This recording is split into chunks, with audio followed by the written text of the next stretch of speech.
Yeah, so following up from my last recent video about about Thomas Tuchel, rather the furore from the likes of Gary Neville, Jamie Carragher, certain parts, the Daily Mail, about the fact that Thomas Tuchel is that the English FA have hired a foreigner and pretty much, oh, we should have an English manager as coach, even though you did have an English manager as coach and he didn't win you anything. I thought it'd be, yeah, I thought I'd go out on a limb and kind of follow that up, sort of going a bit closer to home.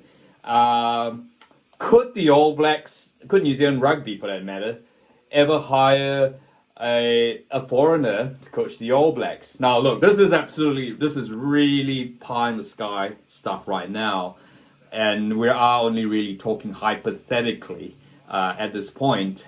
But when you think about it, though, you're seeing what South Africa is doing. They're coaching with Rassie Erasmus, with Jacques Niebuhr. You see, I mean, in New Zealand, it's not as if we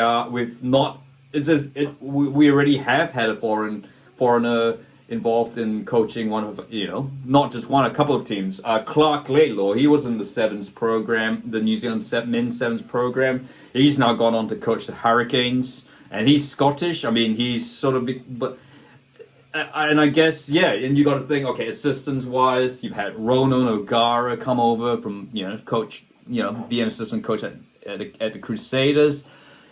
It's new. The fact of the matter is, global rugby is becoming more competitive. I should say the global game is far more competitive. The dominance that the All Blacks have had at some stage is not what it was. It is still New Zealand rugby is still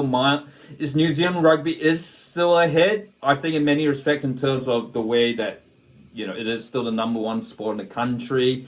We still produce plenty enough players to replace those that decide to go overseas. We produce a lot of players that represent other countries. We still, it's not as if I don't think it's like the scenario that you have with Brazil where, yes, football is still clearly the number one sport there, but the infrastructure, the player depth is just not what it was, and it has gone complete downside with Argentina. And I'm sorry for the interference. I've got my headphones there as I put this on the fly. But yeah, I think you have to come in. I think that is the balance. Look, I don't think we are at that stage. New Zealand is still producing a lot of high caliber coaches, and you're seeing them overseas. You've got your Joe Schmidts of Australia. Yes, we provide Warren Gatland of Wales. The debate whether he's probably gone back, whether he really should be going back to Wales, that's for another video. We've got so many New Zealanders coaching rugby overseas, and they're considered the top. So I don't think there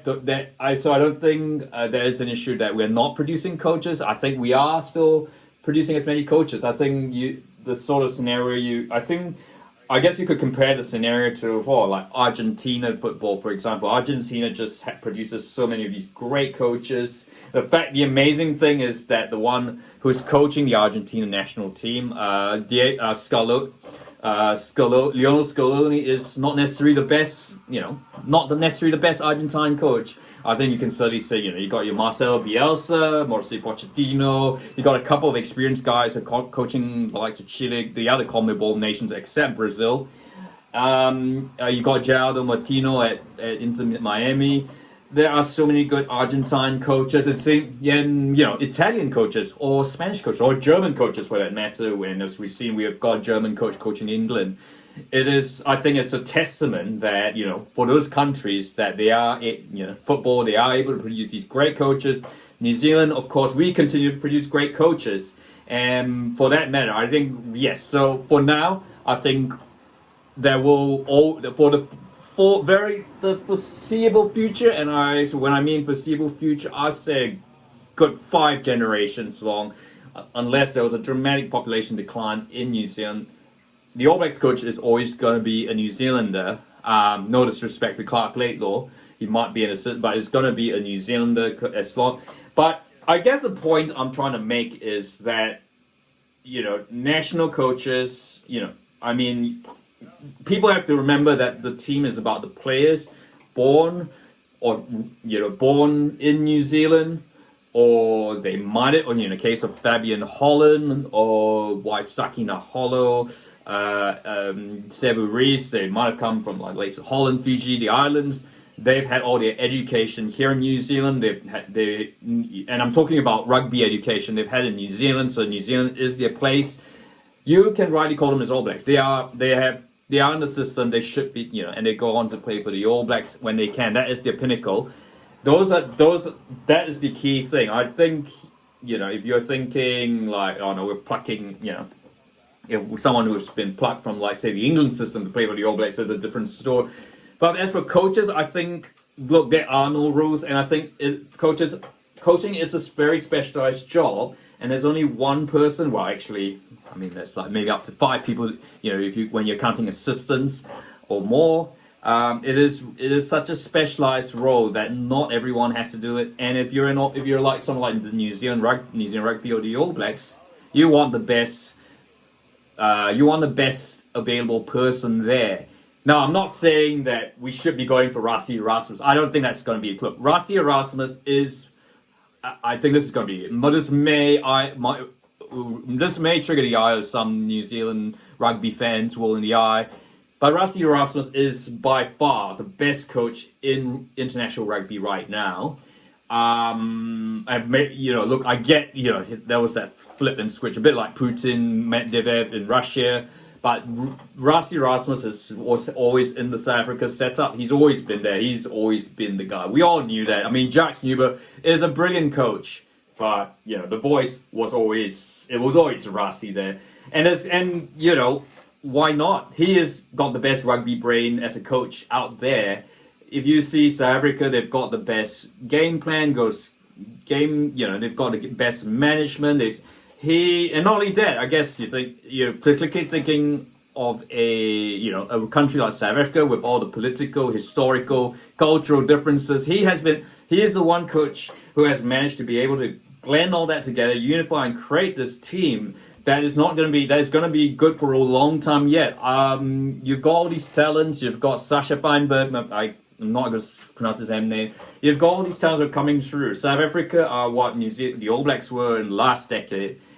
I guess he is the best coach. I doubt New Zealand Rugby will go for him, and I think that is just absolutely pie in the sky. But, I mean, having said that, though, I mean, if he's available, and he's the best coach, I mean, wouldn't you want to take the best candidate out there? I guess, I'm not saying Scott Robertson is not the best, I'm not saying I'm not having doubts about Scott Robertson. He is the best coach New Zealand has right now.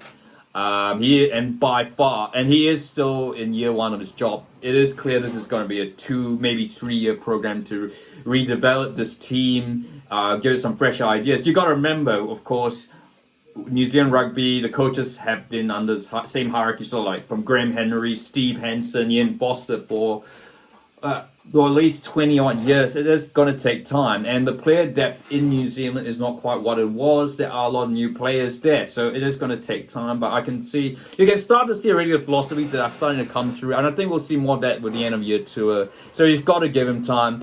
Robert, I am not saying Robert. Yeah, look, I'm not criticizing that Robertson is not the best hire. And I think, he is the right man right now. But I guess, it is an interesting thought. Could New Zealand ever see someone like, in the form like Eddie Jones or Rassie Erasmus, Jacques Neubauer coaching the All Blacks? It's probably not going to happen in our lifetimes, but I mean, it's an intriguing thought, and especially in this globalized world where, you could theoretically hop on a flight from Johannesburg and get to Auckland pretty much in the space of 24 hours.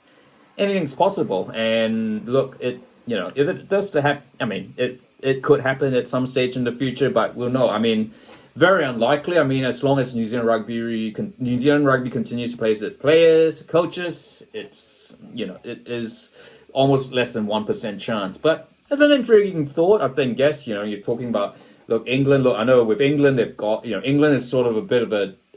It is for a big nation. It is quite a bit of a. an anomaly. You know your Germans, Spanish, Italians, or I know Portugal's got Spanish and Roberto Martinez, who did coach Belgium. But again, I guess it is a funny scenario because Portugal does have some really good coaches, except maybe they would rather coach club than international. Of course, USA has got Mauricio Pochettino, but of course, US. I guess you have to say that it is. They are an emerging football nation. They don't have the coaching caliber like of your Germany, Spain's, and all that to really be taken to the next level. So, what are your thoughts? Could the All Blacks ever see a foreigner coach? Would he be acceptable? I guess that is the big first question. I'd like to hear your thoughts, and if you like this video, give it a like, and don't forget to subscribe.